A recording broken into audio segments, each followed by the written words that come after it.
You're listening to littlepodcast.com. I actually, I went into my Wii U save and then my Wii save, and the only save I had that was completed to that degree was a Super Nintendo. But I found it. Right on. Yeah, I think it's probably the only one I have too. I'm just happy that my batteries still work for all these games, you know? Mm-hmm. Yeah, that was crazy. I mean, like... I don't know. You'd have to do a whole other episode on the different types of save technology in certain games. No kidding. Well, because are you aware that a lot of Game Boy Advance Pokemon game batteries are dying now, and the only consequence of that is that people's clocks aren't working anymore? I think you did tell me this, and that led me to... Was it you? Man, I'm getting confused about this now. Yeah. I think it was you who sent me a bunch of photos of potentially... No, I sent you something someone sent me of a bunch of potentially fake GBA cards because of the way that the save battery was soldered on. And I don't know. Oh yeah, I don't know how to identify a fake. I try to stay away from them. This whole eBay scam, I guess. Okay. Well, I mean, I think Fusion's on the Virtual Console, right? Fusion is on the Wii U Virtual Console, and it's one of the 20 free games for 3DS Ambassadors that you can no longer get if you were too late. And Zero Mission isn't, but it is in Japan, apparently. Oh, really? Yeah, that's really frustrating. In America, Zero Mission has never been re-released in any form. That's really too bad, because I think it's possibly a better game than Super Metroid. I know.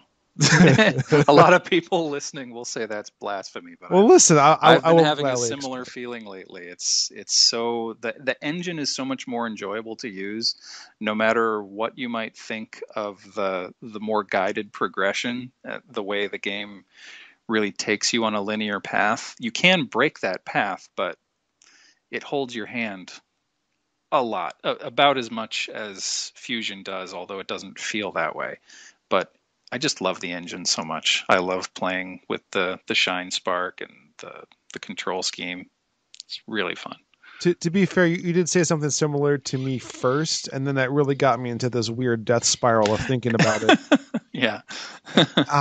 So this is where I got with this, right? So Super Metroid, like a lot of sequels, like Terminator 2, for example, both remakes the original and improves upon it and does other things with it. I feel like Super Metroid, especially because they literally take you through some completed areas from the first Metroid game.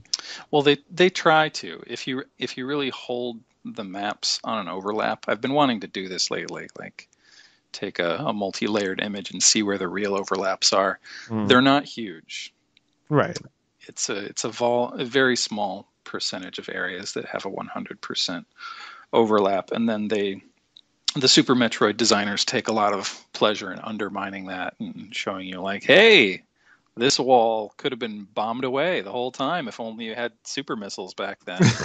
Right? Mind blowing. And then Zero Mission does pretty much the same joke around the same areas in some fun ways. Right. So that's kind of where I'm going with this. So you have now Zero Mission, which is in some ways a sequel to Super Metroid in the sense that it takes the things that Super Metroid introduced and makes them better or a little tighter or something. Mm-hmm. But it prequelizes some things from Super Metroid, like it shows you the what's it called? The crashed ship.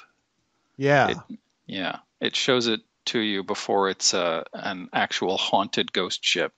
Yeah. I haven't quite figured out exactly what you're supposed to make of that. Is that a space pirate vessel? I think it is. Yeah, I guess so, because it has the same security robots on board and whatnot that get in your way, so you can't speed dash out of there fast. Oh God, it's so annoying. Mm-hmm.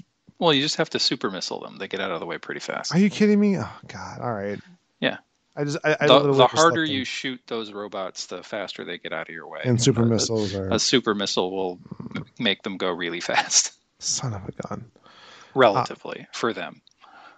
So yeah, you have the improved engine, Which, although I'll do deference to Super Metroid. Can I throw in a fun piece of trivia from one of the Metroid wikis?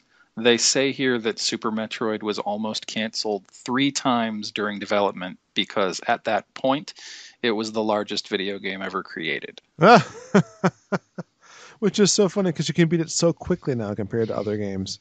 Yeah, but when you look at everything that came before, it's just full of little details that you just see for a second. Little creatures that just give you a little bit of flavor, and you're constantly running through that.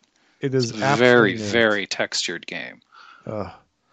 So it's just funny to me that these two games, which do kind of the same things and kind of sequelize both the original game and each other to an extent, in this weird little feedback loop of I realize Super Metroid is now like kind of the standard bearer of the entire series, and everyone's riffing on it at some point. But Zero Mission is just like, nope, we're making a better Super Metroid. Deal with it. Yeah, it's kind of like that. Yeah.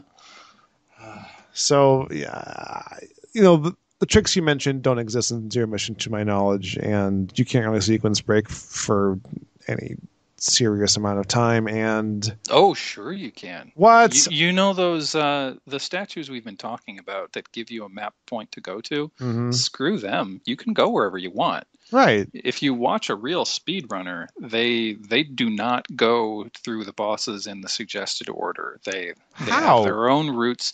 Oh, you just have to watch them, man. Oh, God. So I haven't been able to find this video that I'm sure that you linked to me that I watched either in my texts or on my Facebook page, so whatever. Which one are we talking about? I don't know. You sent me some 4-way speedrun. A 4-way speedrun? I didn't do that. You didn't do that? Did I find a 4-way speedrun? Of Zero Mission? No, I thought it was Super Metroid. I haven't watched such a thing. Oh, goodness. Okay, well, that's confusing. I sent you the crazy sequence break of Fusion that was anticipated by the designers and sends you into a fourth wall breaking conversation. Yeah, that was pretty cool. That I have readily available. Well, not readily, but I did find it. I don't know why I can't find this other one.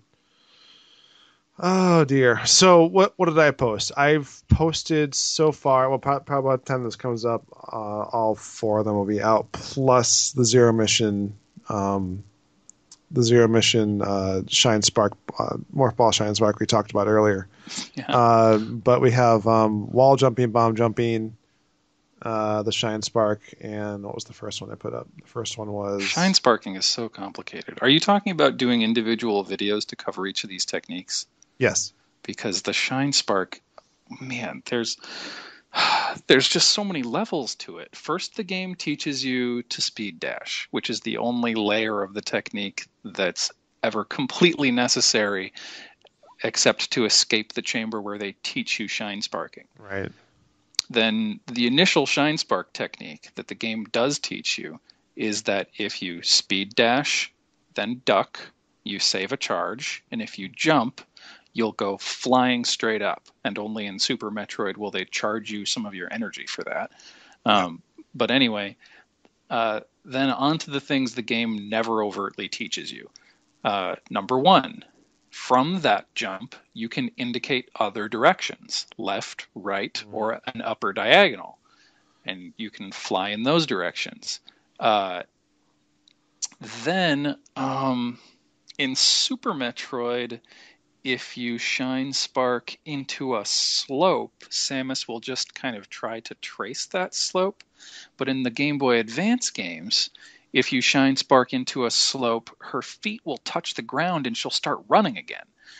And then you can duck again, save your charge again, and Shine Spark off in another direction. So both of those games are full of all of these areas where you need to Shine Spark into a slope, save your charge, hit another slope, and go from slope to slope over long distances to save a charge that you built up kind of a way back, and finally make it to your destination. That includes the fusion sequence break into the hidden conversation I was mentioning earlier.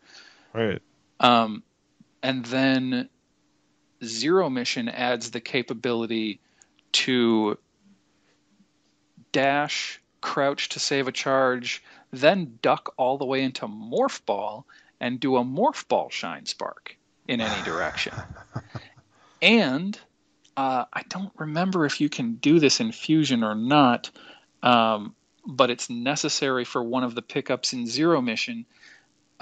You can initiate a Shine Spark from midair by doing a somersault jump, not a stationary jump.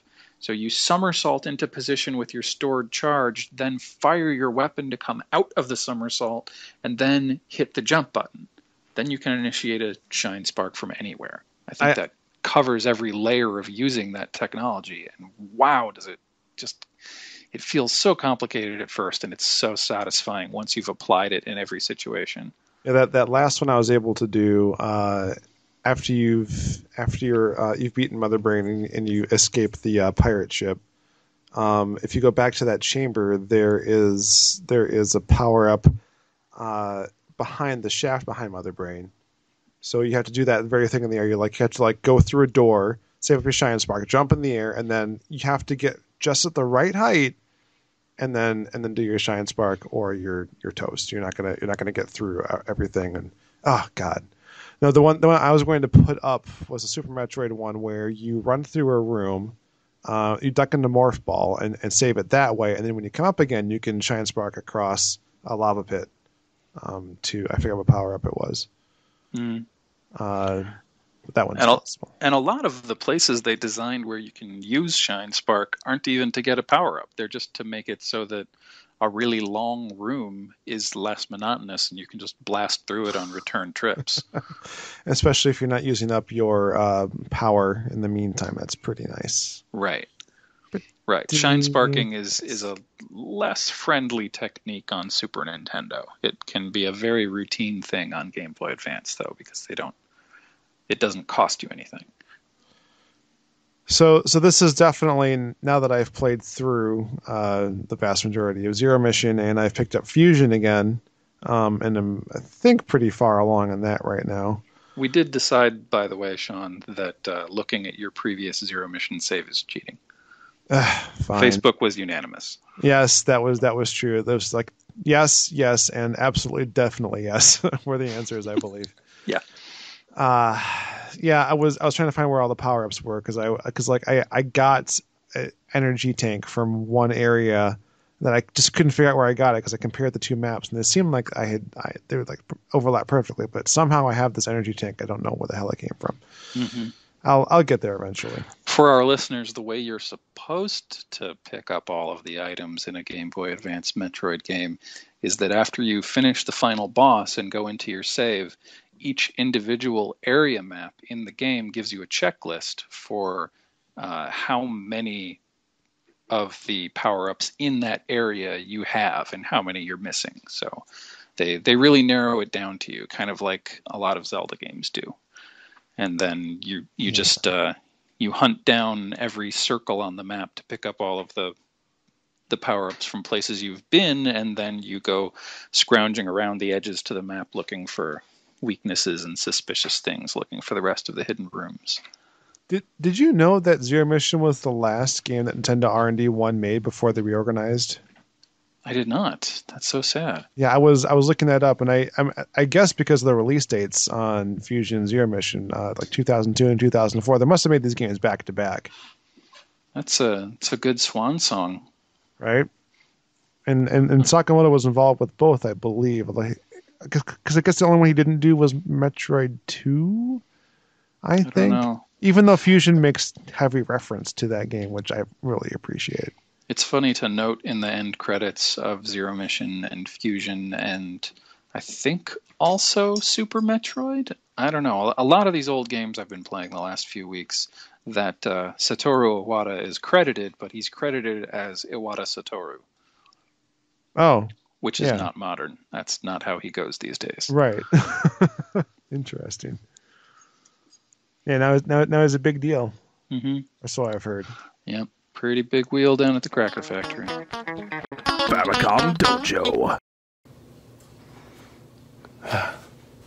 Oh, Hello there. Welcome to the Famicom Dojo video game podcast. We're bringing you a new episode, at least new video, every Friday right here on YouTube. This week we're trying something different. We're going to break up the podcast into several episodes and just see how that goes. Oh, this? You see the other guy. Well, don't worry about it. We'll get it fixed before the Spring Dojo continues next week. So enjoy the episode.